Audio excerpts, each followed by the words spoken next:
clinical lead.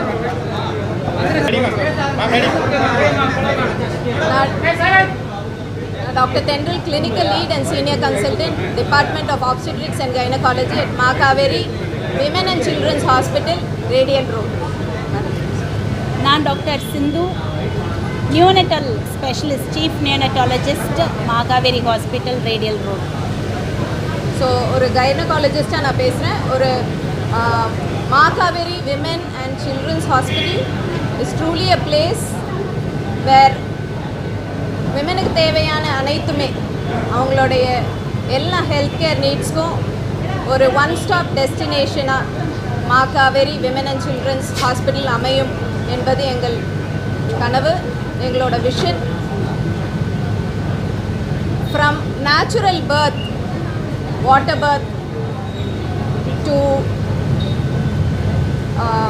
advanced minimally invasive laparoscopic and robotic surgeries, ஒரு பெண்ணுக்கு அடலசன்ஸ்லேருந்து menopause வரை, அதற்கும் பியாண்டாக.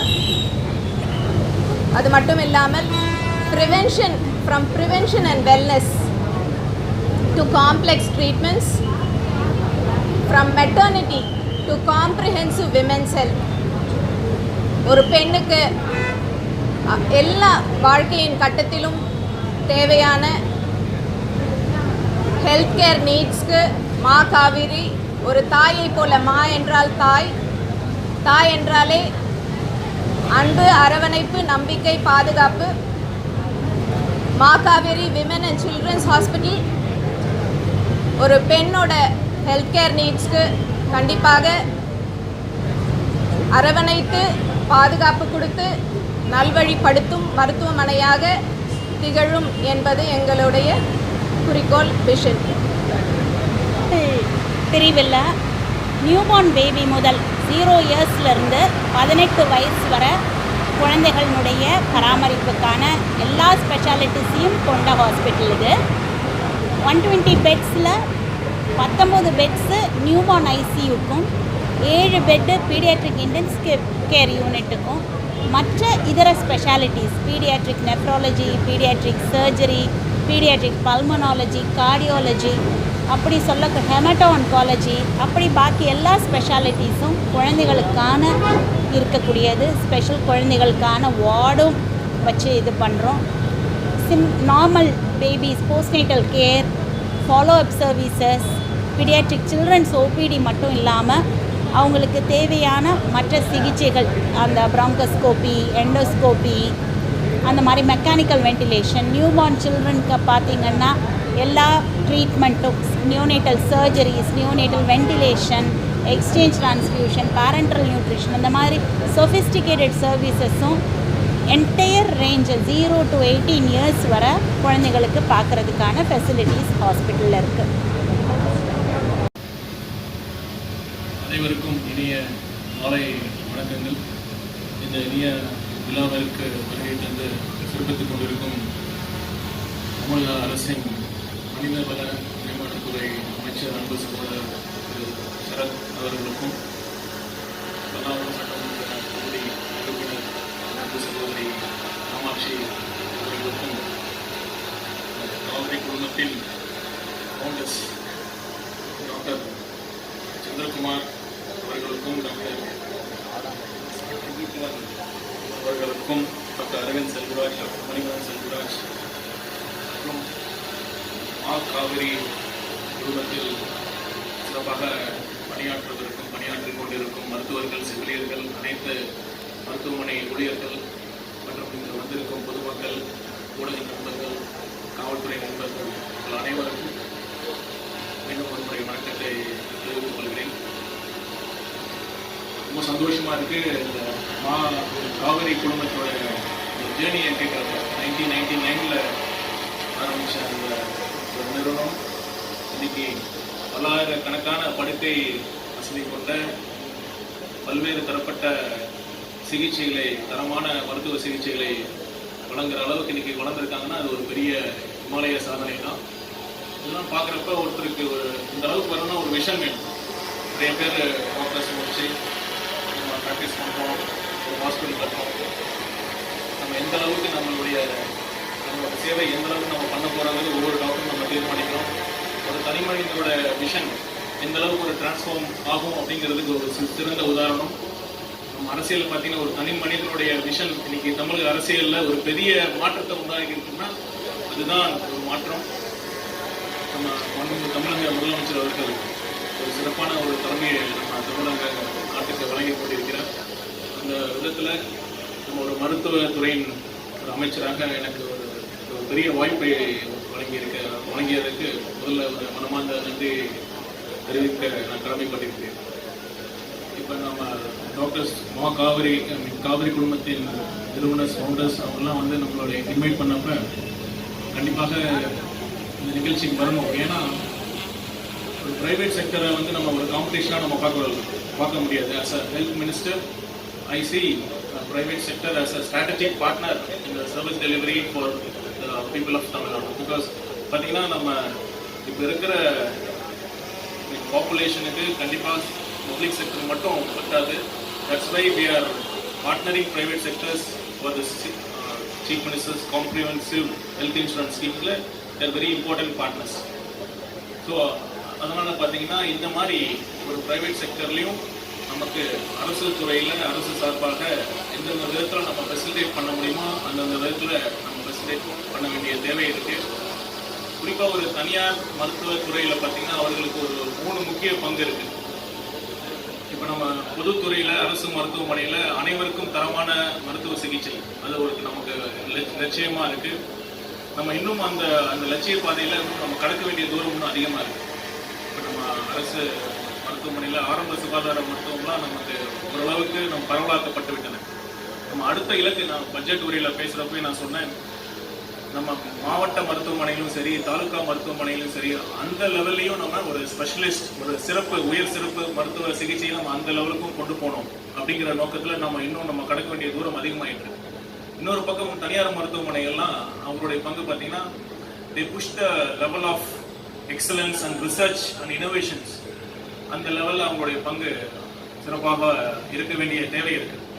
இந்த மாதிரி மருத்துவமனைகள்லாம் பார்க்குறப்ப இதே மாதிரி நம்ம ரெப்ளிகேட் பண்ணணும், நம்ம அரசு மருத்துவமனையில் இதே மாதிரி ஒரு சேவையை நம்ம வழங்கணும் அப்படிங்கிறதான் என் மனசில் எண்ணமாக இருக்குது. அடுத்து பார்த்தீங்கன்னா நம்ம இன்னும் Tier 2, Tier 3 சிட்டிஸ்லையும் இந்த மாதிரி ப்ரைவேட் ஹாஸ்பிட்டல்ஸ்லாம் இன்னும் நம்ம நிறைய கொண்டு வரணும். நம்ம அந்த இன்சூரன்ஸ் ஸ்கீமில் நிறைய மருத்துவமனைகள் நம்ம எம்பானல் பண்ணோம். அந்த மருத்துவ சேவை we have to give choices to the people. அதுதான் ரியல் ஃப்ரீடம், ரியல் எம்பவர்மெண்ட். பார்த்தீங்கன்னா மக்களுக்கு அந்த வாய்ப்பை வழங்கணும், சாய்ஸஸை கொடுக்கணும். நம்ம ப்ரைவேட் செக்டரோட நம்ம கம்பீட் பண்ணி அந்த சாதாரண மக்களுக்கு ஒரு தரமான மருத்துவ சிகிச்சை யார் கொடுக்குறாங்க அப்படின்னு ஒரு கம்பீட் பண்ணி நம்ம அரசு மருத்துவமனை கொண்டு வர தேவை இருக்குது. அப்புறம் பார்த்தீங்கன்னா ப்ரைவேட் செக்டர் கண்டிப்பாக எப்போ ஒரு மருத்துவத்துறையில் ஒரு தலைமை எப்போ நம்ம வகிக்க முடியும்னா அந்த excellence when it is combined with empathy and ethics, அப்போ தான் அந்த உண்மையான தலைமை அப்போ தான் நம்ம எமர்ஜ் ஆகும். அந்த விதத்தில் அந்த ரோலையும் ஃபுல்ஃபில் பண்ண வேண்டிய தேவை ஒரு தனியார் மருத்துவத்துறைக்கும் இருக்குது. இதை நான் சொன்னது பிறகு நம்ம பார்த்தீங்கன்னா ஏற்கனவே நம்ம ஃபவுண்டர் சொன்ன மாதிரி நம்ம இந்த பட்ஜெட்டில் நம்ம மருத்துவத்துறைக்காக நம்ம அறிவித்த திட்டங்கள் புதிய அறிவிப்புகள்லாம் பார்த்தீங்கன்னா கிட்டத்தட்ட 125 நான் அறிவித்தது போக பொது பட்ஜெட்டில் நிதியமைச்சர் அறிவித்த திட்டங்கள், அப்புறம் மாண்பு முதலமைச்சர் அவர்கள் 110 விதியின் கீழ் அறிவித்த திட்டங்கள் பார்த்தீங்கன்னா கிட்டத்தட்ட 125 புதிய அறிவிப்புகளை நம்ம மேற்கொண்டிருக்கோம். இது கடந்த காலங்களிலிருந்து ஒரு பெரிய I feel this as a strategic shift. பார்த்தீங்கன்னா இது நாட் ஜஸ்ட் பழைய இருந்ததை விட ஒரு கண்டினியூவேஷனாக பார்க்காம இது ஒரு நம்ம புதிய ஸ்ட்ராட்டஜிக் விஷன் நோக்கி நம்ம போயிட்டு இருக்கோம். நம்ம இந்த பட்ஜெட் அறிவிக்கிறதுக்கு முன்னாடி மாண்பு முதலமைச்சர் அவர்களுடைய ஒரு டிஸ்கஷன் நடந்தது. அவர் ரொம்ப தெளிவாக அவருடைய சிந்தனை ரொம்ப தெளிவாக இருந்தது. நம்ம அடுத்த கட்டத்துக்கு தமிழ்நாட்டோட சுகாதாரத்துறையை மருத்துவத்துறையை மக்கள் நல்வாழ்வுத்துறையை அடுத்த கட்டத்துக்கு எடுத்துகிட்டு போகணும் அப்படிங்கிறது தான் அவர் எண்ணமாக இருக்கும். இப்போ பார்த்தீங்கன்னா நம்ம முதல்ல ஒரு பாசிட்டிவ் ஹெல்த் பாலிசியை நம்ம உருவாக்கணும் அப்படிங்கிறது தான் முதலமைச்சருடைய நீண்டகால திட்டமாக இருக்குது. இது வரைக்கும் நம்ம மருத்துவத்துறையில் நம்ம என்ன ஃபோக்கஸ் பண்ணிட்டு இருக்கோம், நோய் வந்த பிறகு அதை எப்படி ட்ரீட் பண்ணலாம், எந்த மாதிரி ஒரு மருத்துவ கட்டமைப்பை உருவாக்கலாம், மருத்துவர்களை செவிலியர்களை ஆளுநர்களை நம்ம அப்பாயிண்ட் பண்ணலாம் அப்படிங்கிறத நோக்கி தான் நம்ம இருந்துட்டு இருந்தது. ரியாக்டிவாக இருக்கும். இப்போ ப்ரோஆக்டிவாக முதல் முறையாக நம்ம ஒரு பாசிட்டிவ் ஹெல்த் பாலிசியை நம்ம ஒன்று உருவாக்கணும். ஏன்னா பொதுமக்களிடையே நம்ம ஃபர்ஸ்ட் ஹெல்த்தை ப்ரொமோட் பண்ணணும்.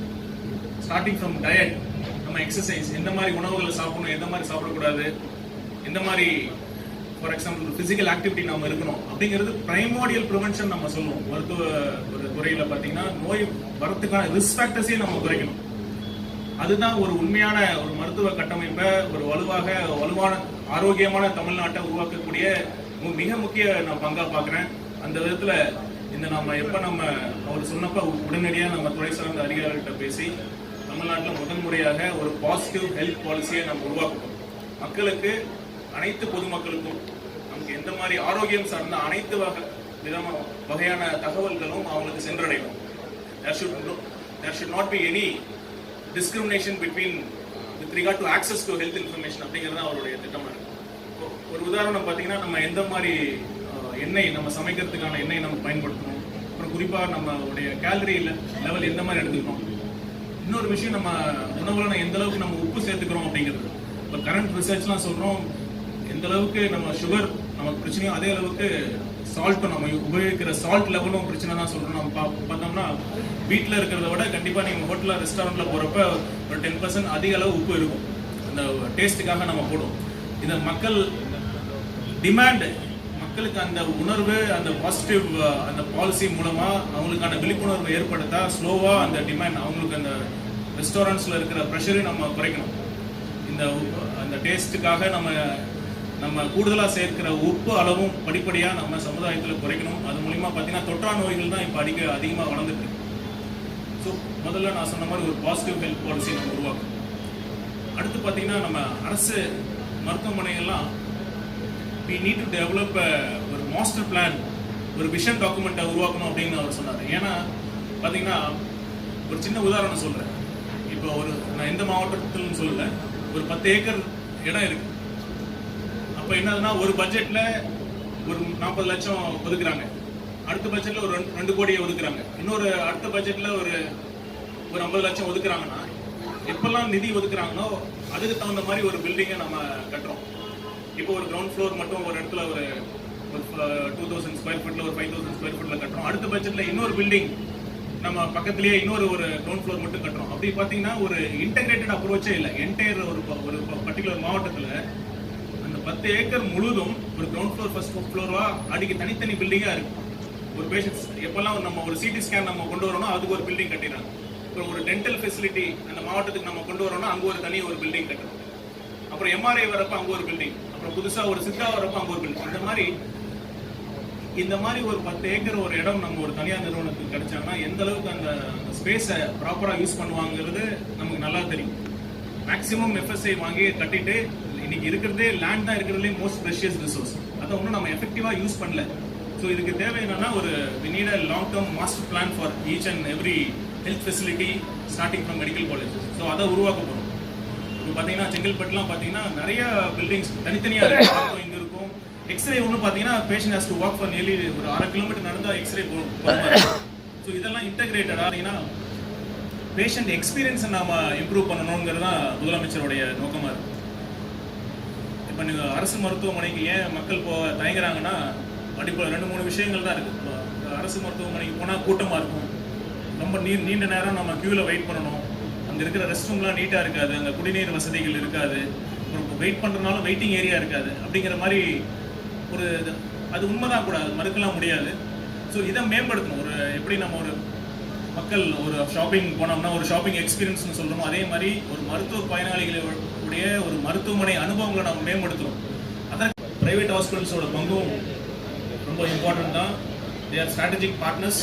டெஃபினட்டாக யூ இன்ஸ்பயர் அஸ்.